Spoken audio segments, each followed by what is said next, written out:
அது என்றைக்கும் திராவிட முன்னேற்ற கழகத்தின் கோட்டை என்பதை 30 ஆண்டு காலம் உணர்ந்தவன். அதனால்தான் கூடுகிற கூட்டம் ஆளுங்கட்சி கூட்டமா, எதிர்கட்சி கூட்டமா, நன்றி அறிவிப்பு கூட்டமா, வெற்றி விழா கூட்டமா என்று மனநிலை பார்க்கக்கூடிய வகையில் மக்கள் கூட்டம் துவண்டிருக்கிறோம். ஆனால் துவண்டு விட மாட்டோம், வீழ்ந்திருக்கிறோம், வீழ்ந்து கிடக்க மாட்டோம். விழுவது எனத்தான் என்று எங்களுக்கு சொல்லிக் கொடுத்த தலைவர் அன்பு தலைவர் டாக்டர் கலைஞர் அவர்கள். எத்தனையோ பெருமைகளை கண்ட தலைவர். அழைப்புதலில் ஒரு புகழூரை சூட்டுகிறார் என்று சொன்னால் அது தமிழகத்திலே அதன் PKS ட்ரெண்ட் என்று பெயர். ஒரு பெயரை சூட்டினால் அதற்கு ஏக பொருத்தம் இருக்கும். இந்த நிகழ்ச்சிக்கு அவர் சூட்டியிருக்கிற பெயர் உலகமே போற்றும் சிந்தனையாளர். உலகம் போற்றும் சிந்தனையாளர். தமிழ் தலைவர்கள் யார் என்று கேட்டால் பெரியாருக்கு பிறகு, அண்ணாவுக்கு பிறகு வாழ்ந்த ஒரே தலைவர் டாக்டர் கலைஞர் என்ற கம்பீர தலைவர். கம்பீர தலைவர்.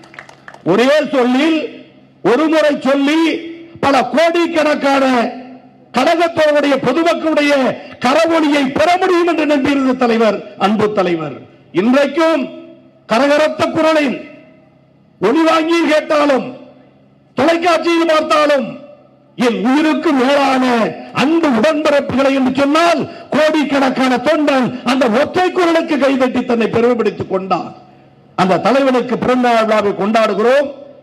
இயக்கம் வெற்றி பெறும், அரியணை அமரும் என்று எதிர்பார்த்த நேரத்தில் அரிமா நடையோடு பயணப்பட்ட நம்முடைய அன்பு தலைவரை தமிழ்நாட்டு மக்கள் சிறிது காலம் அதிகமாக அள்ளி தந்துவிட்டாய், சாப்பிட்ட உணவு செரிக்க வேண்டாமா, ஓய்வெடு என்பதை போல் திராவிட முன்னேற்ற கழகத்திற்கு குறைவான இடங்களை தந்தார்கள்.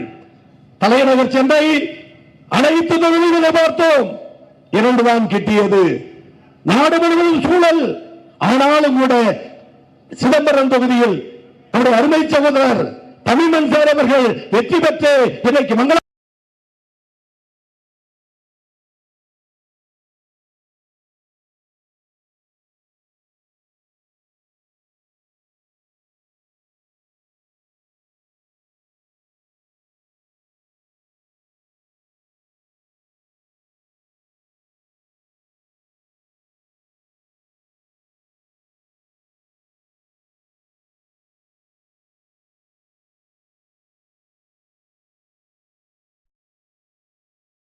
சட்டசபையில் எதிர்கட்சி தலைவராக பயணிக்கிற காலம் யாரும் மறந்துவிட முடியாது.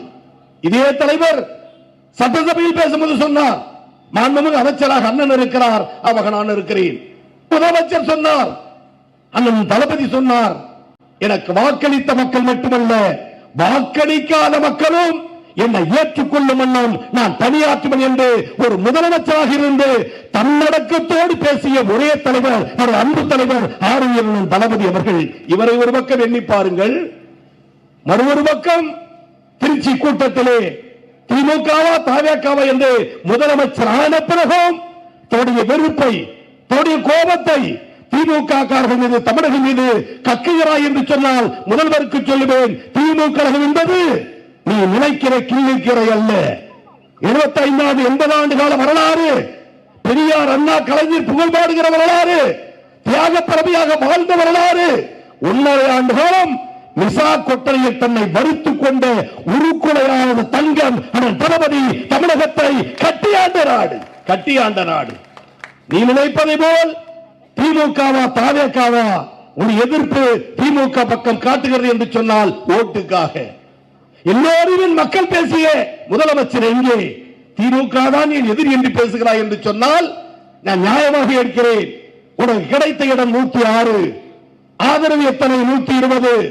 12 இடங்கள் எம்எல்ஏக்கள் உனக்கு ஆதரவு இருந்தார்கள் என்று சொன்னால் அந்த நேரத்திலும் விசுவாசமான முறையில் நான் திமுக பக்கம் தான் இருப்பேன் என்று சொன்ன தமிழ்மன் சாரிக்கு பலத்த கடவுளை எனக்கு நன்றி சொல்ல வேண்டிய கடமை பொறுப்பு நமக்கு உண்டு. அதே நேரத்தில் தகசால் விருது பெற்ற மூத்த தலைவர், இசா மக்களின் பெரும்பான்மிக்க தலைவர் காயினர் மொய்தீன் அவர்களை போய் சந்தித்தார்கள். சந்தித்தவர்கள் முன்னாள் அமைச்சர்கள், இந்நாள் அமைச்சர்கள். முதலில் அதற்கேன் என்னிடம் வந்தீர்கள்? ஸ்டாலினிடம் அல்லவா போயிருக்க வேண்டும். பெரியவரே, எங்கள் ஆதரவில் வெற்றி பெற்றவரே, முதலில் சொன்னது ஸ்டாலினிடம் போயிருக்க வேண்டும் என்று ஆனால் சொல்லிக் கொள்ளாமல் போய் அமைச்சர் பதவியில் ஒட்டி கொண்டாய் என்று சொன்னால் அது எந்த வகையில் இறைவன் உங்களை ஏற்றுக்கொள்வான் என்று புரியவில்லை. அதை மீறி கேட்கிறேன். காங்கிரஸ் கட்சி வெற்றி பெற்றது, கம்யூனிஸ்ட் வெற்றி பெற்றது, ஐஎன்எல் வெற்றி பெற்றது, விடுதலை சிறுத்தை வெற்றி பெற்றது. இவர்களுடைய வெற்றி திராவிட முன்னேற்ற கழக தொண்டனுடைய உழைப்பு, எங்கள் தலைவருடைய அயராத வியர்வை வியர்வை வியர்வை. தீய சக்தி எனக்கு தேவையில்லை என்று சொல்லி இருந்தால் முதலமைச்சர் விஜய் அவர்களே நீ என்ன சொல்லி இருக்க வேண்டும்? திமுக கூட்டணியில் வெற்றி பெற்றவர்களுக்கு திமுக தொண்டன் ஓட்டு போட்டான். திமுக தலைவர் தேர்தல் பிரச்சாரம் செய்தார். இளைஞரணி செயலாளர் ஓடோடி உழைத்தார். திமுக போட்ட பிச்சை திமுக கூட்டணிகளுக்கான எம்எல்ஏ பதவி. அவர்கள் தயவால் நான் நாற்காலியில் உட்கார மாட்டேன் என்று நாகரிகமாக முதலமைச்சர் விஜய் சொல்லியிருந்தால் உன்னிடத்தில் அரசியல் நேர்மை இருக்கிறது, அரசியல் அறம் இருக்கிறது. ஆனால் எங்கள் தலைவர் தளபதி அதை எதிர்பார்க்கவில்லை. கூட்டணி தலைவர்கள் அறிவாலயத்தில் சந்தித்த பொழுது உங்கள் விருப்பம் என்னவோ, உங்கள் கட்சி முடிவு என்னவோ அதை செய்யுங்கள் என்று ஜனநாயக கதவை திறந்துவிட்ட ஒரே தலைவர் எங்கள் தலைவர் ஆரியர் அண்ணன் தளபதி அவர்கள். அரசியலில் நேர்மை வேண்டும், அரசியலில் புனிதம் வேண்டும், அரசியலில் பக்குவம் வேண்டும். இன்றைக்கு சொல்லுகிறாயே வெள்ளை அறிக்கை தயாரிக்கிறேன் என்று. இதே எங்கள் அண்ணன் அமைச்சர், எங்கள் தாயகவி எம்எல்ஏ எளியவன் கோபீஸ்வரியின் அரசு கொறடா முதலில் பட்ஜெட் கூட்டத்தொடருக்கு முன்பு சட்டப்பேரவையில் தமிழக வரலாற்றில், இந்திய வரலாற்றில் எங்கும் இல்லாத வகையில் முதலில் வெள்ளை அறிக்கையை பட்ஜெட்டாக சட்டமன்றத்தில் தாக்கல் செய்துவிட்டு நிதிநிலை அறிக்கையை தாக்கல் செய்த ஒரே முதலமைச்சர் நம்முடைய அன்பு தலைவர் அண்ணன் தளபதி அவர்கள்.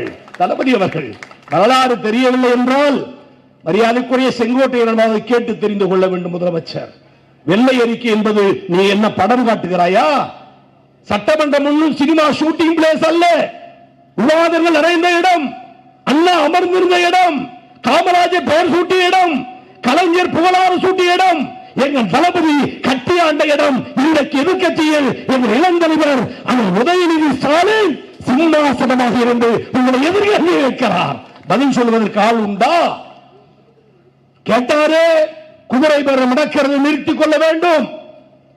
நாங்கள் கொடுத்த 1000 உடனே கொடு, மாணவர்களுக்குரிய கல்வி கட்டணத்தை முறையாக செலுத்து.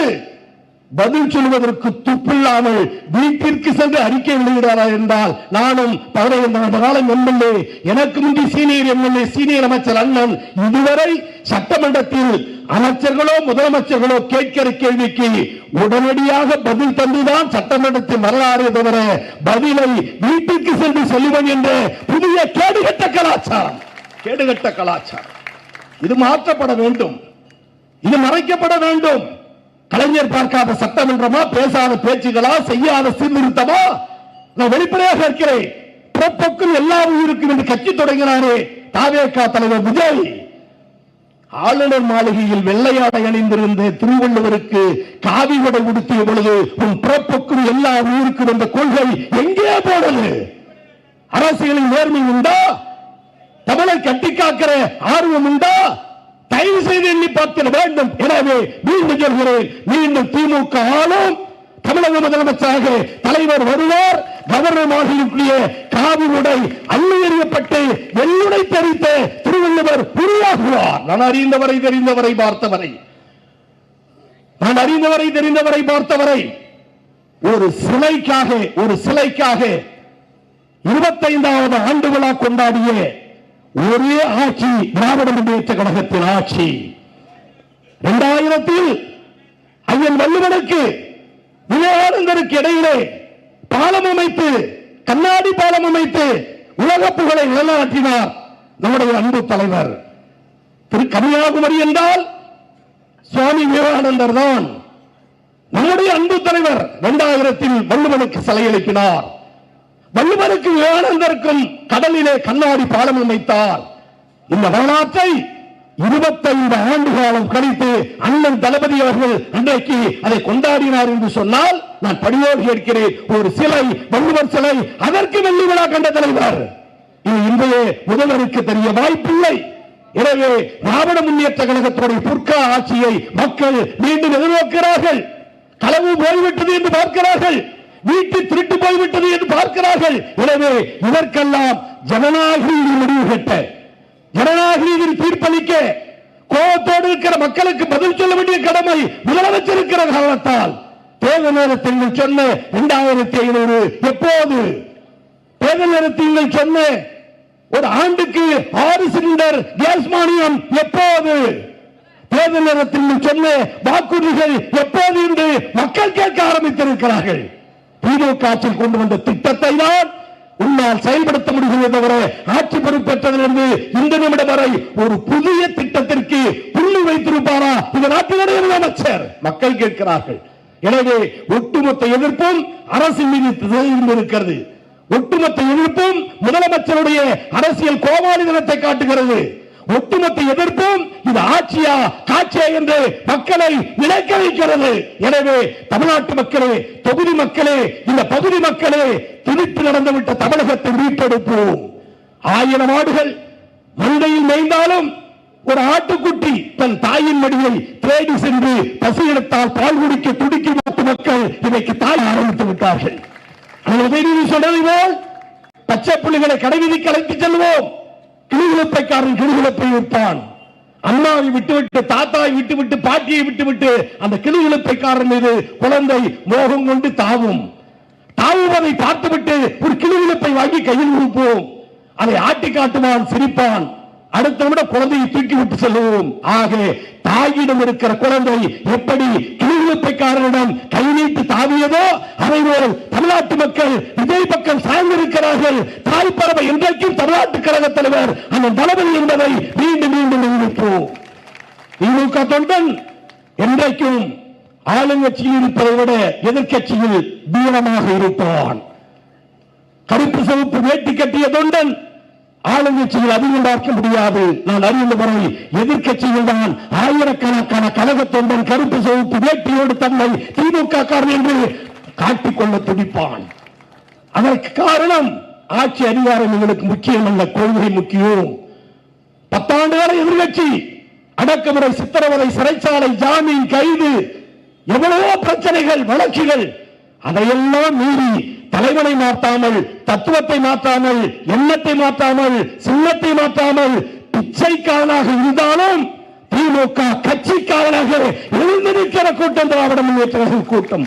எனவே அந்த கூட்டம் வீறு நடை போடட்டும், வெற்றிவாகை சூடட்டும். தளபதி தமிழகத்தின் முதலமைச்சர் என்ற எண்ணத்தோடு இருக்கிற மக்களுக்கு நல்வாழ்வு அளிக்கக்கூடிய வகையில் கழகத்தோடுகளே உழைப்போம், ஒன்றுபடுவோம், பணியாற்றுவோம், புகழரை சூட்டுவோம், தலைவருக்கு பின்னால் இருப்போம். ஆனால் PKS அவர்களுக்கு பின்னால் கழகத்தை கட்டி காப்போம் என சொல்லி அனைவருக்கும் நன்றி பாராட்டி முடிக்கிறேன். நன்றி, வணக்கம்.